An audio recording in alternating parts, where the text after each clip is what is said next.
2 வருஷங்களுக்கு முதல்ல மங்கி பாக்ஸ் குரங்கம்மை சம்பந்தமாக இதே சேனலில் ஒரு வீடியோ நான் போட்டிருந்தேன். அந்த சந்தர்ப்பத்தில் இன்னும் 2 வருஷங்கள் கழித்து அதை பற்றி திரும்பவும் கதைக்க வேண்டிய ஒரு சூழல் உருவாகும் என்று சொல்லி நான் நினைக்கவே இல்லை. அந்த சந்தர்ப்பத்திலேயும் ஒரு அறிவுக்காக இந்த மாதிரியான ஒரு நோய் பரவுது, பயப்பட வேண்டிய அவசியம் கிடையாது என்ற விஷயத்தை நான் சொல்லியிருந்தேன். ஆனால் இப்போ 2 வருஷம் கடந்ததுக்கு பிறகு அந்த நோய் சம்பந்தமாக திரும்பவும் கதைக்க வேண்டியிருக்கு. ஆப்பிரிக்க நாடுகளில் மட்டுமே பரவி வந்த இந்த குரங்கம்மை மங்கி பாக்ஸ் என்று சொல்லப்படுற நோயினுடைய புதிய திரிவு ஐரோப்பிய நாடுகளுக்கும் பரவுறதுக்கு ஆரம்பிச்சிருக்கு. ஸ்வீடனில் இது உறுதி செய்யப்பட்டிருக்கு. இதுக்கு பிறகு ஆசிய நாடுகள்லையும் பரவுறதுக்கான அபாயம் அதிகரிச்சிருக்கு. பாகிஸ்தானில் ஒரு தொற்று உறுதி செய்யப்பட்டிருக்கு. இதே நேரம் மங்கி பாக்ஸுக்கான இந்த அறிவிப்பு வெளியானதுக்கு பிறகு உலக சுகாதார ஸ்தாபனம் இதை பொது சுகாதார அவசர நிலைமையாக அறிவிச்சிருந்தது. இதுக்கு பிறகு மங்கி பாக்ஸுக்கான வேக்சின் தடுப்பூசியை தயாரிக்கிற நிறுவனங்களினுடைய பங்குகள் அதிகமாக அதிகரிச்சிருக்கிறத பார்க்க முடியுது. இதுக்கு பின்னால் தெரிஞ்சு கொள்ள வேண்டிய ஏராளமான விஷயங்கள் இருக்குது. சுருக்கமாக இந்த காணொலியில் என்னன்னு சொல்லி பார்க்கலாம். வணக்கம், நான் கிருஷாந்த் ராஜ். ஆப்பிரிக்க நாடுகளில் மட்டுமே பரவி வந்த மங்கி பாக்ஸ் குரங்கம்மை தொற்று ஐரோப்பிய நாடுகளுக்கும் பரவ ஆரம்பிச்சிருக்கு. குறிப்பாக சில நாட்களுக்கு முதல்ல ஸ்வீடனில் ஒரு தொற்று உறுதி செய்யப்பட்டிருக்கு. ஏற்கனவே ஐரோப்பிய நாடுகள் இருந்தாலும் கூட இப்போ ஸ்வீடனில் கண்டுபிடிக்கப்பட்டிருக்கிறது மங்கி பாக்ஸினுடைய புதிய திரிவு வேகமாக பரவக்கூடியது, அதிகமான ஆபத்துக்களை விளைவிக்கக்கூடியதுன்றது உறுதி செய்யப்பட்டிருக்கு. இதுக்கு பிறகு WHO உலக சுகாதார ஸ்தாபனம் அதிரடியான ஒரு அவசரமான நடவடிக்கை எடுத்து இது உலக சுகாதார அவசர நிலம் என்ற விஷயத்தை அறிவிச்சிருந்தது. இதுக்கு பிறகு இந்த வேக்சினை தயாரிக்கிற தடுப்பூசியை தயாரிக்கிற நிறுவனங்களினுடைய பங்கு துரிதமாக அதிகரிச்சிருக்கு.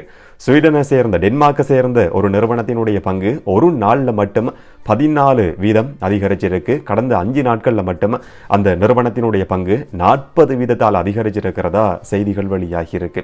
குறிப்பாக டென்மார்க்கை சேர்ந்த பவரியன் நோர்டிக் என்று சொல்லப்படுற நிறுவனத்தினுடைய பங்குகள் தான் இந்த மாதிரி அதிகரிச்சிருக்கு. இதை தவிர அமெரிக்காவை தளமாக கொண்ட எமர்ஜென்ட் பயோ சொல்யூஷன் நிறுவனத்தினுடைய பங்குகளும் துரிதமாக அதிகரிச்சிருக்கு. 14% அந்த நிறுவனத்தினுடைய பங்குகள் அதிகரிச்சிருக்கின்ற செய்தியை பார்க்க முடியுது. அந்த டென்மார்க் நிறுவனம் சொல்லியிருக்கிற விஷயம் 2025 கடைசி பகுதிக்குள்ள 10 மில்லியன் டோசஸ் வேக்சினை எங்களால் விநியோகிக்க முடியும் என்ற விஷயத்தை ஏற்கனவே அந்த நிறுவனம் அறிவிச்சிருக்கு. இப்போ இந்த நோய் ஒரு பக்கம் பரவி வருது. இந்த நோயோட சம்பந்தப்பட்ட தடுப்பூசியை தயாரிக்கிற நிறுவனங்களினுடைய பங்குகள் துரிதமாக அதிகரிச்சிருக்கு. அடுத்த வருஷத்துக்குள்ள 10 மில்லியன் டோசஸை எங்களால் விநியோகிக்க முடியும் என்று சொல்லி அந்த நிறுவனம் சொல்லியிருக்கு. இதன் மூலமாக வரப்போகிற நாட்கள், அடுத்த வருஷம் எப்படி இருக்கும், அடுத்த மாதம் எப்படி இருக்கும்னு சொல்லி ஓரளவுக்கு ஊகிக்கக்கூடிய மாதிரி இருக்கும். ஸ்வீடனில் இந்த தொற்று உறுதி செய்யப்பட்டதுக்கு பிறகு மற்ற நாடுகளும் பயப்படுறதுக்கு ஆரம்பிச்சிருந்தது. குறிப்பாக யூகே அறிவிச்சிருக்கிற ஒரு விஷயம் என்னென்னு சொன்னால், ஏற்கனவே இந்த புதிய திரிவு யூகேக்குள்ளே பரவி இருக்கலாம் என்று சொல்லி சந்தேகிக்கப்படுது. இதுவரைக்கும் 180 பேருக்கு தொற்று உறுதி செய்யப்பட்டிருக்கு. மங்கி பாக்ஸ் ஏற்கனவே யூகேயில் இருக்குது. ஆனால் புதிய திரிவு பரவி இருக்கா இல்லையான்றது இதுவரைக்கும் உறுதி செய்யப்படலை. 180 பேருக்கு இருந்தாலும் கூட இது ஆபத்தான திரிவு வகையை சேர்ந்தது கிடையாதுன்ற விஷயத்தை யூகே அதிகாரிகள் இப்போதைக்கு சொல்லியிருக்கிறாங்க. ஆனால் சில நிபுணர்களுடைய கருத்துப்படி யூகேக்குள்ள இது ஏற்கனவே பரவி இருக்கலாம் என்ற சந்தேகம் முன்வைக்கப்படுது. இதை தவிர சைனாவை பொறுத்த வரைக்கும் இதை தடுக்கிறதுக்கான நடவடிக்கைகளை இப்பவே ஆரம்பிச்சிருக்கு. ஏற்கனவே வரக்கூடிய நபர்களுக்கு, வெளிநாடுகளில் இருந்து சைனாவுக்கு போகக்கூடிய நபர்களுக்கான ஆய்வுகள், பரிசோதனைகள் நடத்தப்பட்டு வருது. இதை தவிர சைனாவுக்குள்ள கொண்டு வரப்படுற, இறக்குமதி செய்யப்படுற பொருட்கள் தனித்தனிய ஆய்வுக்கு, பரிசோதனைக்கு உட்படுத்தப்பட்டு வருது. அந்த கொள்கலன்களாக இருக்கலாம், வாகனங்களாக இருக்கலாம், இதெல்லாத்தையுமே சானிடைஸ் செய்யறதுக்கான செயற்பாடுகளையும் கூட சைனா ஏற்கனவே ஆரம்பிச்சிருக்கு. தங்களோட நாட்டுக்குள்ள இந்த மங்கி பாக்ஸ் பரவக்கூடாதுன்றதுல சைனா உறுதியாக இருக்கு. இதே நேரம் மற்ற நாடுகளை பொறுத்த வரைக்கும் பாகிஸ்தானில் ஒரு நபருக்கு இந்த தொற்று உறுதி செய்யப்பட்டிருக்கு. வளைகுடா நாட்டில் இருந்து பாகிஸ்தானுக்கு திரும்பின நபருக்கு தான் இந்த தொற்று உறுதி செய்யப்பட்டிருக்கின்ற விஷயம் சொல்லப்படுது. அதிலும் குறிப்பாக 34 வயதான ஒரு நபர் சவுதி அரேபியாவில் இருந்து இவர் திரும்பி இருக்கலாம் என்ற மாதிரியான செய்திகளை சில இடங்களில் பார்க்க முடிஞ்சுது. ஆனால் அதை 100% உறுதிப்படுத்த முடியாமல் இருக்கு. ஆப்பிரிக்க நாடுகளில் பரவி இருந்தது, ஐரோப்பிய நாடுகளுக்கு பரவி இப்போ பாகிஸ்தான் வரைக்கும் போயிருக்கு. அப்போ இந்த நபர் வளைகுடா நாட்டில் இருந்து வந்தவர் அங்கிருந்து பரவி இருக்கலாம் என்று சொல்லப்படுறதன் மூலமா வளைகுடா நாட்டிலையும் மங்கி பாக்ஸ் பரவி இருக்கா என்ற மிக முக்கியமான ஒரு சந்தேகத்தை கூட இது ஏற்படுத்தி இருக்கு. பாகிஸ்தானில் இந்த தொற்று உறுதி செய்யப்பட்டிருக்கிற நபருக்கு எந்த திரிவுன்றது இதுவரைக்கும் கண்டுபிடிக்கப்படலை. இதை விட மிக முக்கியமான ஒரு விஷயம் என்னன்னு சொன்னால், அந்த நபர் வைத்தியசாலைக்கு போய் அங்கிருந்து வெளியேறி வீட்டுக்கு போயிருக்கிறாரு. அதுக்கு பிறகு அந்த நபர் எங்கே போனார்ன்றதை பற்றின எந்த ஒரு தகவல்களும் கிடையாது. நிறைய இடங்களுக்கு அவர் போயிருக்கலாம் என்று சொல்லி சந்தேகிக்கப்படுது. இதன் மூலமாக அந்த தொற்று உறுதி செய்யப்பட்டு பரவி இருக்கிறதுக்கான வாய்ப்பு இருக்கலாம் என்ற சந்தேகம் கூட முன்வைக்கப்பட்டு வருது. இந்த குரங்கம்மை தொற்றை பொறுத்த வரைக்கும் இது புதிய நோய் கிடையாது. ஏற்கனவே நீண்ட காலத்துக்கு முதல்லையே பரவின ஒரு நோய் தான். ஆனால் இப்போ பரவி இருக்கிறது கிளேட் 1 என்று சொல்லப்படுற ஒரு விதமான புதிய திரிபு. அதிகமான ஆபத்துக்களை இது விளைவிக்கும் என்று சொல்லப்படுது. இதுக்கு முதல்ல 2022ஆம் ஆண்டுலையும் இதே மாதிரியான குரங்கம்மை தொற்று பரவி இருந்தது, பரபரப்பா பேசப்பட்டிருந்தது. ஆனால் அது கிளேட் 2 வகையை சேர்ந்த திரிபுதான் என்றது உறுதி செய்யப்பட்டிருந்தது. பெரிய அளவான ஆபத்துக்கள் கிடையாதுன்னு சொல்லி மேற்குலக நாடுகள் அவசரமா தடுப்பூசி செலுத்துகிற செயற்பாடுகளை கூட ஆரம்பிச்சிருந்தது. இப்ப பரவி இருக்கிற இந்த தொற்றை பொறுத்த வரைக்கும் இந்த நோய் பரவுற 100 பேர்ல 4 பேர் உயிரிழக்கிறதுக்கான அபாயம் இருக்கின்ற விஷயம் சொல்லப்படுது. இதனால தான் உலக சுகாதார ஸ்தாபனம் WHO அவசரமா இதை பொது சுகாதார அவசர நிலையா அறிவிச்சிருக்கு. அதிலும் குறிப்பா கொங்கோ நாட்டில் தான் இது முதல்ல பரவி இருக்கு. இதுவரைக்கும் 13,700 பேருக்கு இந்த தொற்று உறுதி செய்யப்பட்டிருக்கு. அதுலேயும் குறிப்பா 4,700 பேருடைய உயிர்கள் காவு கொள்ளப்பட்டிருக்கு.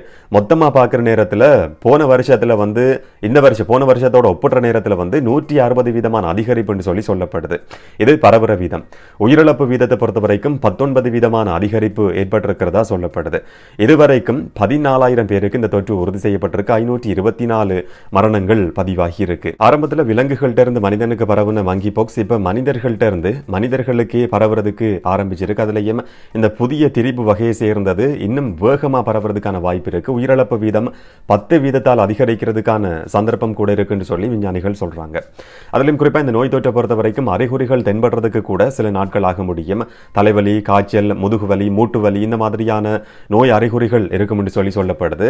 ஏற்கனவே COVID-19 தொற்றுக்கான அறிகுறிகள் மாதிரியான சில அறிகுறிகள் தான் இந்த மங்கி பாக்ஸுக்கும் கூட சொல்லப்படுது.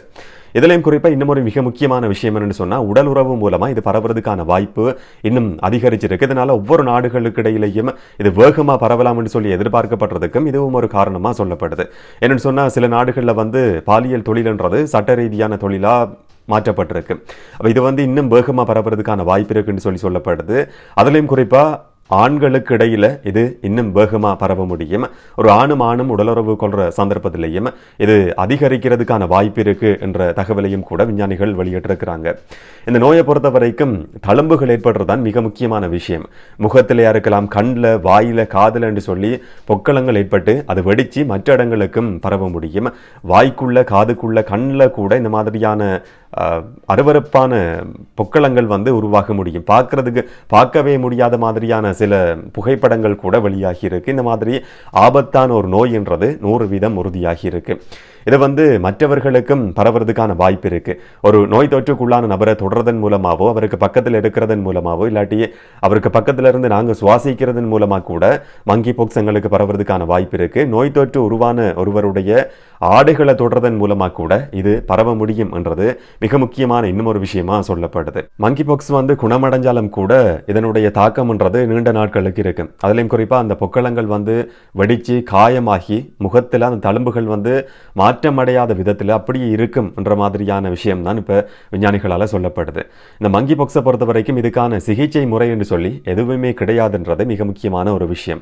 இப்போ ஐரோப்பிய நாடுகளை சேர்ந்த நோய் தடுப்பு நிறுவனங்கள் சொல்லியிருக்கிற விஷயம், ஆப்பிரிக்க நாடுகளுக்கு பயணம் செய்கிறதா இருந்தால், அந்த நோய் தொற்று பரவுற நாடுகளுக்கு விஜயம் செய்கிறதா இருந்தால் கட்டாயம் தடுப்பூசி செலுத்தினதுக்கு பிறகு பயணம் செய்யுங்கன்ற அறிவிப்பை ஏற்கனவே சில நாடுகள் வெளியிட்டிருக்கு. அப்போ இதுக்கான சிகிச்சை முறை என்று சொல்லி எதுவுமே கிடையாது. இப்போ ஆய்வுகள் தொடர்ச்சியாக நடத்தப்பட்டு வருது. வேக்சின் இருக்கு, வேக்சின் மட்டும்தான் ஒரே ஒரு தீர்வுன்ற விஷயம் திரும்பவும் அறிவிக்கப்பட்டிருக்கு. கோவிடுக்கு சொல்லப்பட்ட மாதிரியான அதே அறிவிப்பை திரும்பவும் பார்க்க முடியுது.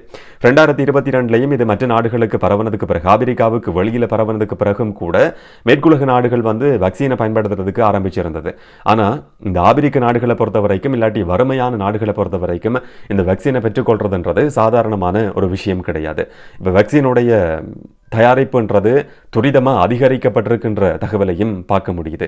ஒரு நபர் ஒரு தடவை இல்லாமல் 2 தடவைகள் இந்த தடுப்பூசியை பெற்றுக்கொள்ள வேண்டியிருக்கும் என்ற அறிவிப்பும் ஏற்கனவே வெளியாகி இருக்கு. COVID-19 தொற்றிலிருந்து கற்றுக்கொண்ட பாடங்களை திரும்பவும் நாங்கள் நடைமுறைக்கு கொண்டு வர வேண்டிய ஒரு காலகட்டமாக இது மாறியிருக்குன்றது தான் யதார்த்தம். என்ன நடக்கும் என்றதை பொறுத்திருந்து பார்க்கலாம். சேஃபாருங்க. இன்னும் ஒரு காணொலியில் இன்னும் ஒரு தகவலோட சந்திக்கலாம். வணக்கம்.